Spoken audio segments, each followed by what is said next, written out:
Muy bien, muy buenas tardes con todos los presentes. Siendo las 6:09, vamos a proceder con el inicio de una sesión más en el marco de las sesiones sabatinas, módulo séptimo sobre litigación en audiencias previas. Hoy vamos a contar con una sola sesión que va a ser la sesión número 9 sobre la audiencia de excepción de improcedencia de acción, la cual va a estar a cargo de nuestra colega Diana Cueva Lozano, quien es estudiante de la Universidad de San Martín de Porres y miembro principal del Círculo de Estudios de Litigación Penal Lexes. Repito, va a estar a cargo de la sección número 9, audiencia de excepción de improcedencia de acción. Sin más preámbulo, estimados compañeros, le cedemos el uso de la palabra a nuestra colega Diana, a efectos de que pueda iniciar con su presentación. Adelante, estimada Diana, te escuchamos atentamente. Buenas noches con todos. Pierito, si podrías darme el pase, por favor, para compartir pantalla. Está Ya. habilitado. Sí, sí, ya estoy.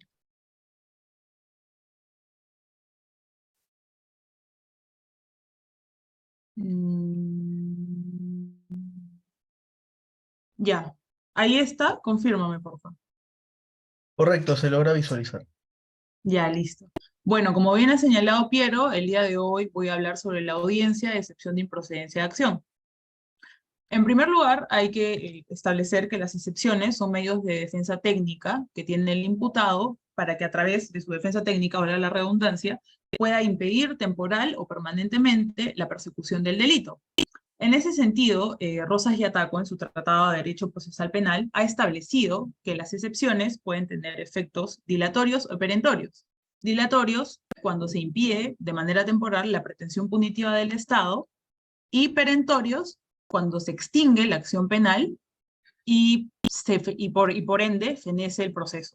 Entonces, en nuestro ordenamiento jurídico, las excepciones están contempladas en el artículo 6 del Código Procesal Penal y son las que ven acá, ¿no? A la derecha. En primer lugar, está la de naturaleza de juicio, que es una excepción netamente procedimental, que quiere decir se va a realizar una adecuación a un procedimiento. Por ejemplo, un proceso inmediato a través de una excepción de naturaleza de juicio puede ser adecuado a un proceso común, ¿no? Un proceso ordinario. Otra excepción es la excepción de cosa juzgada, que está vinculada al objeto procesal y que debe cumplir con una triple identidad. Esto es la identidad del sujeto, la identidad del objeto, material o jurídico, y la identidad de causa de persecución penal o fundamento. De igual modo, la Corte Suprema también ha señalado que tiene que haber una similitud en el bien jurídico. Otra excepción es la excepción de amnistía, que es una institución que otorga el olvido a un proceso y tiene como efecto también la extinción de la acción penal.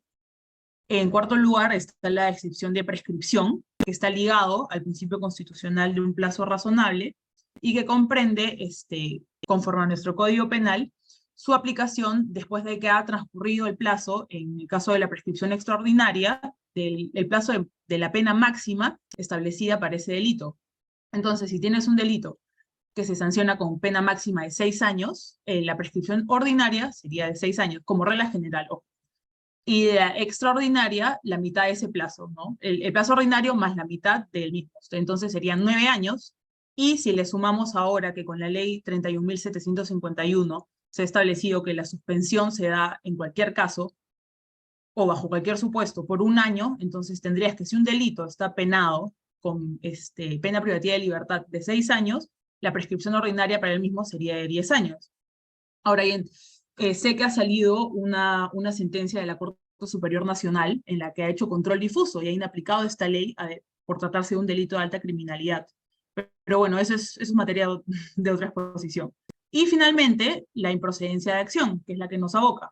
Entonces, en ese sentido, esta excepción es un medio de defensa técnico que ataca uno de los elementos constitutivos del delito y cuya inconcurrencia tiene como consecuencia el sobreseimiento de la causa. Por eso, el numeral 2 del artículo 6 señala que todas las excepciones, con la salvedad de la de naturaleza de juicio, tienen como efecto el sobreseimiento de todos los actuados. En el caso de naturaleza de juicio tiene como efecto la adecuación al procedimiento correcto. Bien. Ahora, sobre los supuestos de procedencia de la excepción de improcedencia de acción. Procede en dos contextos. En primer lugar, cuando el hecho no constituye delito, el hecho denunciado no constituye delito, y en segundo lugar, cuando el hecho no es justiciable penalmente. El hecho no constituye delito, y ahí se comprenden dos categorías del delito, que es la tipicidad y la antijuricidad, y cuando el hecho no es justiciable penalmente, en el que se discute la punibilidad. Primero vamos a hablar de la causal, perdón, del supuesto de procedencia cuando el hecho no constituye delito. Esto comprende la tipicidad y las causas de justificación. La tipicidad, a su vez, puede ser absoluta o relativa. ¿Qué es la tipicidad absoluta? La tipicidad absoluta se configura ante la ausencia de todos los elementos de un tipo. Bien sabemos que conforme una garantía del principio de legalidad, la pena, tanto el delito como la pena, debe estar contemplado en una ley previa, estricta y escrita. En ese sentido, si al momento de la comisión de un hecho aparentemente punible, este no está tipificado como un delito en nuestro ordenamiento jurídico vigente, no puede ser. O sea, no puede ser un delito, estamos ante una tipicidad absoluta. Por otra parte, estamos ante una tipicidad relativa, en lo que San Martín precisa que esta causal se configura cuando el hecho imputado no se adecúa a la hipótesis delictiva de un determinado delito. La tipicidad relativa, a su vez, se comprende entre los elementos objetivos del tipo y los elementos subjetivos. En los elementos objetivos tenemos, por ejemplo, al bien jurídico protegido, al sujeto activo y pasivo, a la conducta típica, a los verbos rectores, porque puede ser uno o varios en un tipo, y como elemento objetivo también, y a los filtros de imputación objetiva. Ahora bien, por ejemplo, ¿no? Estamos ante un caso de se imputa cohecho pasivo propio, pero se trata de un funcionario, o mejor dicho, sí, un funcionario, un gerente de una empresa privada grande, que en el marco de una licitación, porque hay empresas que cuando son grandes hacen licitaciones privadas, y omite realizar un acto en violación de sus funciones, ¿no? Así como prescribiría el delito de cohecho. Le voy a dar una lectura rápida a propósito del ejemplo. ¿Qué dice el tipo de cohecho pasivo propio, ¿no? El funcionario servidor público que acepte o reciba donativo, promesa o cualquier otra ventaja o beneficio para realizar u omitir un acto en violación de sus obligaciones. Entonces, este gerente, que digamos va a ser de un área de esta empresa grande, omite realizar un análisis de calidad en los servicios o en el producto que ha brindado una de las empresas que se ha adjudicado con la licitación y recibe una dádiva por ello. Se puede decir que estamos ante una conducta típica sobre el delito de cohecho y que efectivamente recibió una dádiva y omitió a realizar un acto conforme a sus funciones. Pero este hecho es atípico en cuanto, uno, el gerente no tiene la calidad de funcionario público conforme al artículo 425 del Código Penal, y dos, el bien jurídico protegido no es el mismo, por lo que estaríamos ante una tipicidad relativa que en realidad podría configurar el delito de corrupción en el ámbito privado o corrupción al interior de entes privados, ¿no? Eso es un ejemplo. Luego, con respecto a la imputación objetiva, se tiene que verificar que esta conducta no esté entrampada en uno de los filtros que tiene. Por ejemplo, el filtro de principio de confianza, el filtro de prohibición de regreso, la imputación a la víctima, que a su vez se subdivide en autopuesta en peligro o en heteropuesta en peligro. Sobre eso, por ejemplo, el principio de confianza, que también es homologable a la actividad empresarial privada, precisa que la previsibilidad de la actuación deficiente de un tercero se limita a través de la confianza, en cuanto las personas no tienen que estar pendientes todo el tiempo de una posible conducta incorrecta de un tercero.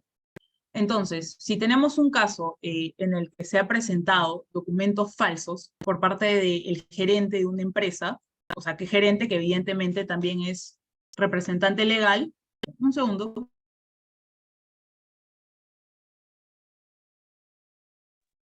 Ya, en la presentación de documentos de un gerente que también es representante legal y que presenta documentación de su trabajador que es falsa, o sea, es falsa o es adulterada, podría imputársele uso de documento falso si en realidad, bajo este principio, él tenía la certeza o por lo menos presumía que tanto el trabajador no iba a presentar documentos falsos, porque inclusive en el ejemplo firmó una declaración jurada de que todos los documentos presentados eran veraces, y tenía la confianza también de que el Departamento de Recursos Humanos iba a realizar su trabajo, ¿no? Entonces, él presenta esta documentación falsa en una licitación, por ejemplo. ¿Podría ser responsable objetivamente por eso?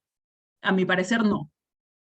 Ahora bien, con respecto a la tipicidad subjetiva, sabemos que esta comprende el dolo y la culpa. El dolo, que es el elemento, la suma del elemento cognitivo más el elemento volitivo, conocimiento y voluntad, el dolo que puede ser directo, el dolo de consecuencias necesarias y el dolo eventual, así como la culpa, que puede realizarse por imprudencia, cuando se realiza un riesgo innecesario, por impericia, que es quien infringe su el agente que infringe una acción que realiza como especialista en cierta materia, y la negligencia, que es una falta de deber de cuidado, ¿no? Entonces, otro elemento distinto del dolo, por ejemplo, es el elemento de tendencia interna trascendente, que es un elemento que se puede verificar en los delitos de lavado de activos, de fraude procesal, y que implica una intención o finalidad última en la conducta del agente que busca un resultado más allá que el que se busca cuando se realiza la acción delictiva. Por ejemplo, ¿no? El delito de fraude procesal señala que el que por cualquier medio fraudulento induce error a un funcionario público para buscar o para que emita una resolución contraria a ley es un delito, es un elemento de tendencia interna trascendente, justamente eso de para obtener resolución contraria a ley, ¿no? Porque él ya presentó el medio fraudulento, ya se indujo o se buscó inducir error a un funcionario público, pero ese, para buscar obtener una resolución contraria a ley, sería lo que configure este elemento de tendencia interna trascendente. Con respecto a la tipicidad subjetiva, se ha discutido si esta podría cuestionarse en una excepción de improcedencia de acción. Entonces, la Corte Suprema ya emitió diversos pronunciamientos al respecto. Por ejemplo, en la casación 617-2021 nacional, que es el caso de Humala, donde se dijo que sí se podría realizar un análisis de la tipicidad subjetiva, y en la casación 10-2018 de Cusco, que por el contrario señala que el tipo subjetivo, al tratarse de un aspecto inferencial, requiere de actuación probatoria, de actuación y valoración probatoria, por lo que la excepción de improcedencia en acción no es la vía idónea. Pero en realidad yo creo que sí se podría realizar un análisis de tipicidad subjetiva si es que los hechos brotan de la disposición de formalización o de requerimiento acusatorio. Entonces, si no tienes que realizar una actuación probatoria para decir que una conducta es atípica en su vertiente subjetiva, entonces, ¿por qué no podrías hacerlo, verdad? Ahora, estaba pensando, y, por ejemplo, ¿no? ¿Qué pasa si tienes una imputación o una disposición de formalización en la que se te imputa lesiones dolosas, pero textualmente la Fiscalía relata que negligentemente habrías infligido lesiones en tal persona por falta, o sea, textualmente hace referencia a una negligencia que requiriera una incapacidad médico-legal en la persona X por tantos días? Si ya tienes todos los elementos del tipo, pero hay una calificación jurídica de lesiones dolosas, cuando debería ser culposas, y del mismo hecho se desprende que son culposas, o sea, tú no tienes que decir, no, yo actué por culpa, se puede ver acá, no. La Fiscalía textualmente ha dicho negligencia, que es uno de los elementos de la culpa, pero te imputa lesiones dolosas. En ese supuesto, ante una excepción de improcedencia de acción, el juez de investigación preparatoria debería sobreseer o debería, no sé si él mismo reconducir o solicitar la reconducción de la calificación jurídica. Si se tiene, o sea, hay dos cuestiones ahí, ¿no? Si se tiene que la excepción de improcedencia de acción procede ante la falta de un presupuesto material del delito, pero en este caso se tiene todos los presupuestos, solo que la conducta imputada es de lesiones dolosas. O sea, tú lesiones culposas ya lo tienes, ya tienes todo, no lo tienes el elemento objetivo, subjetivo, ya estás. Pero si la imputación es por lesiones dolosas, ¿tendría que sobreseer o podría solicitar esa reconducción? Porque por una parte, no es la naturaleza de la excepción esta, pero tampoco, desde mi perspectiva, el juez de investigación preparatoria, que es un juez de garantías en realidad, desde que se formaliza la investigación hasta que se emite auto de enjuiciamiento, no podría asumir el rol del Ministerio Público, ¿no? Que es la titularidad de la acción penal conforme a la Constitución y el Código Procesal Penal. Es algo que yo le estaba dando vueltas, y si de repente al final de la exposición alguien tiene alguna posición al respecto, me gustaría escucharlo, ¿no? Debatirlo, no sé, conversarlo. Ahora bien, ya hablamos de la tipicidad, y como segunda causal de este supuesto de procedencia, del hecho no constituye delito, están las causas de justificación. Las causas de justificación, o mejor dicho, la antijuricidad se configura como un segundo filtro una vez que se ha establecido que la conducta es típica. Entonces se tiene que analizar si adicional a ello la conducta es contraria a derecho o contraria al ordenamiento jurídico. Para esto se tiene que hacer un análisis negativo. O sea, ¿cómo sabes si una conducta es antijurídica? Cuando no concurre ninguna causa de justificación. Esas causas de justificación están comprendidas en el artículo 20 del Código Penal, pero en realidad se trataría de un numerus apertus. ¿Por qué? Porque pueden proceder de cualquier parte del ordenamiento jurídico, ¿no? No necesariamente del Código, o sea, no necesariamente del derecho penal. A su vez, esta antijuricidad se divide entre antijuricidad formal y material. La formal, a decir de Villavicencio Terreros, se configura con la relación de contradicción entre la conducta y el ordenamiento jurídico, que implica desobedecer el deber de actuar o de abstenerse de actuar conforme a las normas jurídicas de cierta manera. Mientras que la antijuricidad se trata de una lesión, o mejor dicho, una ofensa nociva a un bien jurídico, que puede realizarse cuando se pone en peligro o cuando efectivamente se lesiona. Como causa de justificación tenemos, en primer lugar, como se puede ver acá, la legítima defensa, que permite que los individuos reaccionen en la defensa de un bien jurídico propio o de un tercero, mientras concurran tres circunstancias que establece el artículo 20. En primer lugar, la agresión ilegítima. En segundo lugar, la necesidad racional del medio empleado para impedirla o repelerla. Y en tercer lugar, la falta de provocación suficiente de quien hace la defensa. Quien se defiende no puede haber provocado esa acción, porque si no, en todo caso serían, por ejemplo, ¿no? En el supuesto de lesiones mutuas. Ahora, la agresión ilegítima debe ser actual y real. ¿Qué quiere decir? Si a mí me dicen, ¿no? Yo tengo un terreno que está cercado y me dicen, oye, me han pasado la voz de que tales personas van a ir y van a buscar como que meterse por debajo del cerco y meterse a tu terreno. Si yo sé que van a ir, son las 4 de la tarde y me han dicho que van a ir a las 7, ¿sería una defensa legítima que yo vaya con una pistola y esperarlos adentro de mi propiedad y dispararles si es que buscan entrar? No, porque no es actual. O sea, me han avisado. ¿Qué quiere decir? Que yo he tenido el tiempo para avisar a la autoridad, en este caso a unos efectivos policiales de la comisaría, para que ellos puedan ir a ayudar a resguardar mi bien, o mejor dicho, mi propiedad. Por lo que, si es que yo voy y los espero con una pistola para dispararles, efectivamente ellos están haciendo una agresión ilegítima a mi bien jurídico protegido, que sería el de la propiedad. Pero yo no puedo defenderme de esa manera porque yo ya tenía conocimiento de que esa agresión se iba a realizar en un momento posterior, por lo que me dio tiempo para realizar un aviso a las autoridades. Ahora, en segundo lugar, el estado de necesidad justificante, que se configura cuando se emprende una conducta típica, pero que se realiza para salvaguardar un interés preponderante o mayor ante la existencia de un peligro actual y real, ¿no? Como también en el caso de la legítima defensa, y que se debe adecuar al medio empleado. Por ejemplo, podría cometer el delito de violación de domicilio, que está establecido en el artículo 159, y que dice el que sin derecho ingresa, a ver, para ser más precisa, un minuto. El artículo 159 dice: el que sin derecho penetra en morada o casa de negocio ajena en su dependencia o en el recinto habitado por otro. Pero ¿qué pasa si entra? O sea, la conducta típica está, ¿no? Yo entré ilegítimamente a una casa, pero entré para salvar a una persona que para salvar a una persona que en el segundo piso estaba entrando, no está entrando, estaba incendiándose su cuarto, ¿no? Empezó a incendiarse y yo entré para salvarlo. Lo estoy realizando en salvaguarda de un interés mayor, ¿no? Que es el bien jurídico protegido de la vida, por lo que la conducta podría ser típica, efectivamente, pero ya no antijurídica.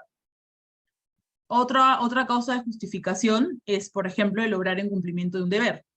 Y se trata de la actuación que realiza un agente conforme a lo que se le ha facultado, ¿no? Por ley.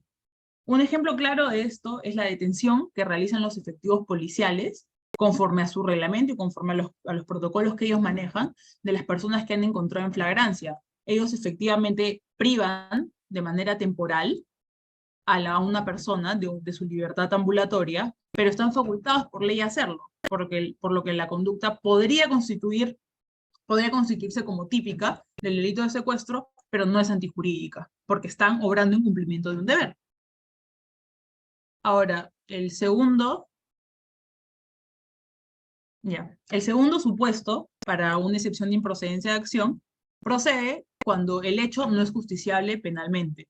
Esto hace referencia a la exclusión de punibilidad, porque no se requiere la intervención del juzgador para su solución, y esto es por temas netamente de política criminal, porque en realidad son condiciones o son presupuestos que no se aplican a todos los delitos, se aplican a ciertos delitos en concreto.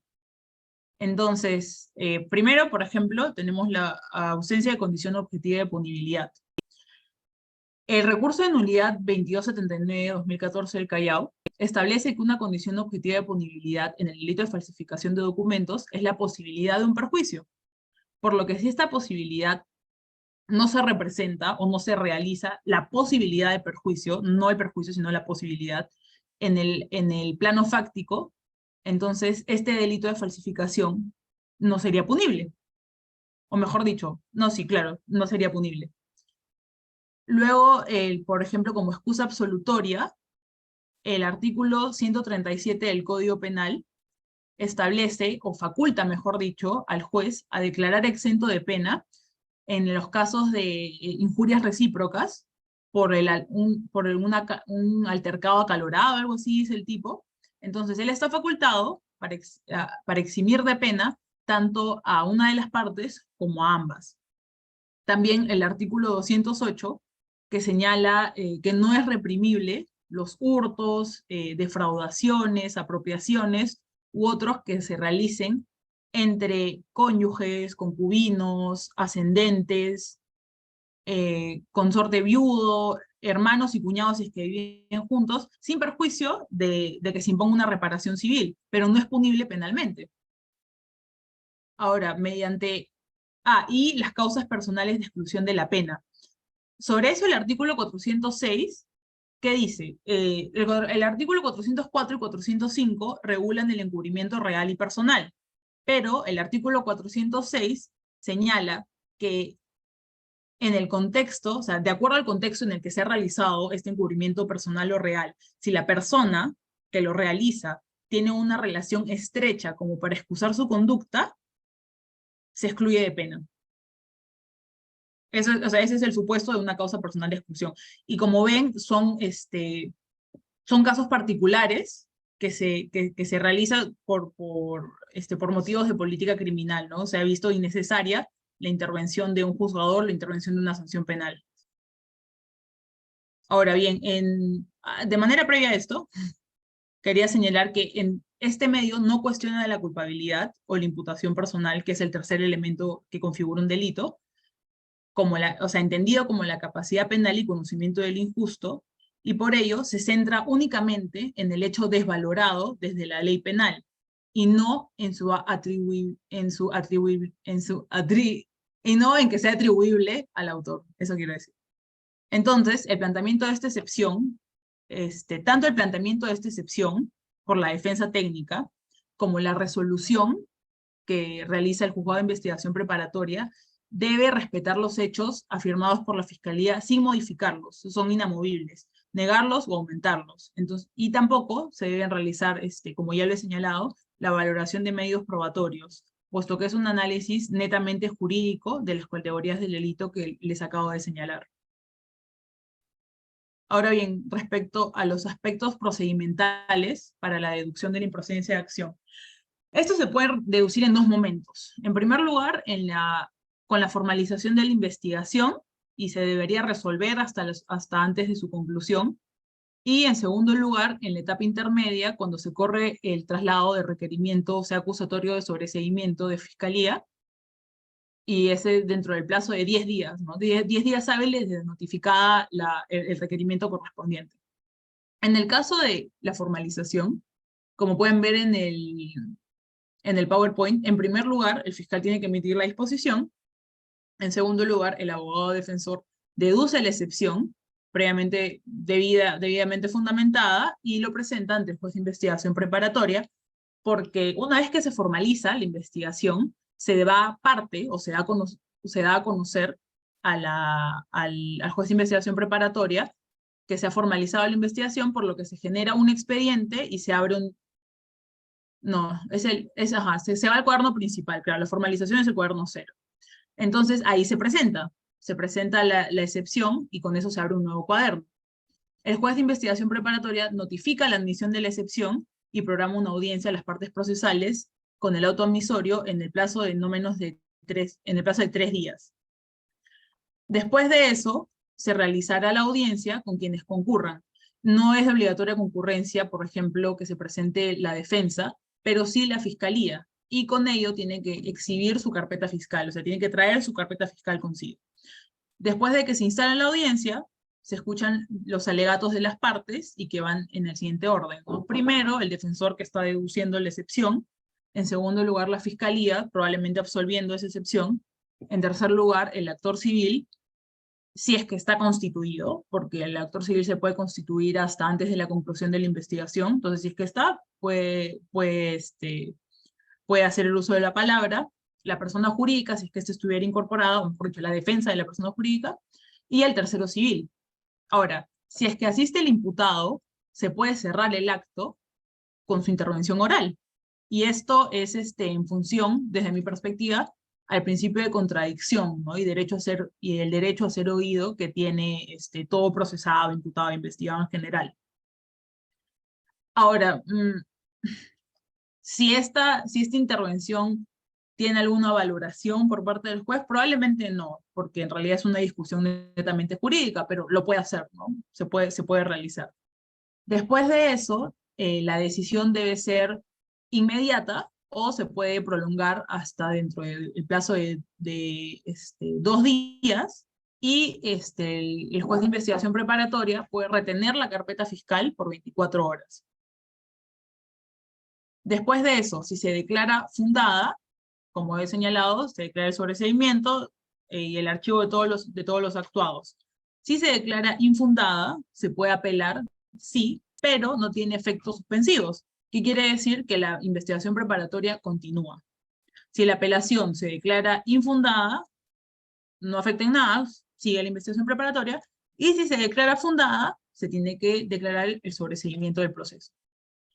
Ahora, en los casos de la etapa intermedia, primero tiene que haber un requerimiento. Acá dice requerimiento acusatorio, pero en realidad también puede hacerse contra un requerimiento de sobreseimiento, porque el requerimiento de sobreseimiento puede ser mixto, o sea, puede ser de sobreseimiento, el requerimiento puede ser de sobreseimiento parcial o total. Entonces, si es parcial por algunos hechos o por algunos imputados, de todas maneras puedes interponer tu excepción, ¿no? Y el control formal y sustancial del requerimiento. Entonces, la fiscalía emite el respectivo requerimiento, luego el abogado defensor objeta la acusación, deduce la excepción de improcedencia de acción. Ahí también se hace el control formal, el control sustancial que incluye la excepción, el sobreseimiento. Si estamos ante un requerimiento acusatorio, posesión a los medios de prueba, ofrecimiento de prueba para un eventual juicio oral, etc. Se programa la audiencia, igual que en investigación preparatoria, solo que en un plazo no menor de 5 ni mayor de 20 días. Se realiza una audiencia. Después de la audiencia se resuelve si la excepción, o sea, si la resolución, mejor dicho, de la excepción puede emitirse al final de la audiencia o en un plazo no mayor de 2 días. Si se declara fundada, bueno, se declara el sobreseimiento del proceso, se archivan todos los actuados, pero si se declara infundada, eso no impide que continúe el procedimiento. O sea, pueden declararte infundada la excepción y luego continuar en audiencia con la solicitud de sobreseimiento, con ofrecimiento de, perdón, con oposición a los medios probatorios que presente Fiscalía, con ofrecimiento de pruebas para un eventual juicio oral, y continúa todo el proceso. O sea, yo ahorita tengo un caso en el que ya vamos a acabar juicio oral y aún no resuelven la apelación que realizamos, ¿no? Sobre el auto que resolvió la excepción o sea, que declaró infundada la excepción y el requerimiento de sobreseimiento. Entonces sí, o sea, el juicio oral está ahí y la apelación aún no ha sido resuelta por la sala. No impide la continuación del proceso, se apela, si se apela y se declara fundado, se tiene que sobreseer, y si se apela y se declara infundado, continúa, ¿no? Y eso en realidad sería todo. Gracias, chicos, por su atención y cualquier duda, aquí estoy. Muy bien, estimada Diana, muchas gracias por la excelente disertación, bastante clara. Antes de concluir con la exposición, vamos a dar un espacio a veces que alguno de los compañeros desea formular alguna interrogante, a efecto de hacerle el uso de la palabra, o en todo caso pueden también comentar por el chat para que se pueda realizar su pregunta. A ver, aquí realizan una pregunta. Rafael Muñoz dice, ¿se puede analizar prueba en una excepción de improcedencia de acción? Tu audio. No, no, no, Rafael. El debate es netamente jurídico, en una excepción de improcedencia de acción. Entonces, ¿se puede tocar tipicidad subjetiva? Sí, claro, o sea, mientras de los propios hechos imputados por la Fiscalía brote una cuestión que se pueda, una cuestión de tipicidad subjetiva que pueda ser cuestionada, sí se puede realizar. Yo creo que sí. Ahora, si se requiere valoración probatoria, en ese caso ya no se podría hacer vía excepción, pero en un requerimiento acusatorio se podría hacer, o mejor, en una contestación de un requerimiento acusatorio, se puede realizar en el sobreseimiento, porque en el sobreseimiento sí se puede valorar, no valorar, pero se puede hacer referencia a los elementos de convicción, ¿no? De la Fiscalía.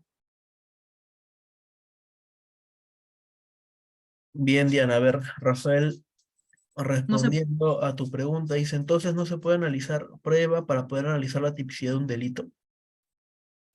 no se puede analizar prueba para poder analizar la tipicidad de un delito. No, o sea, en excepción, no, porque la naturaleza de esta excepción no es realizar una valoración probatoria. Ahora, en sobreseimiento, como dije, sí, pero en excepción no se puede. Todo el análisis que se tiene que realizar respecto a si constituye un delito o si es justiciable penalmente, tiene que brotar de los hechos imputados por la Fiscalía. Bien, a ver, vamos a ver si es que alguien desea formular una pregunta más. A ver, vamos a dar unos segundos.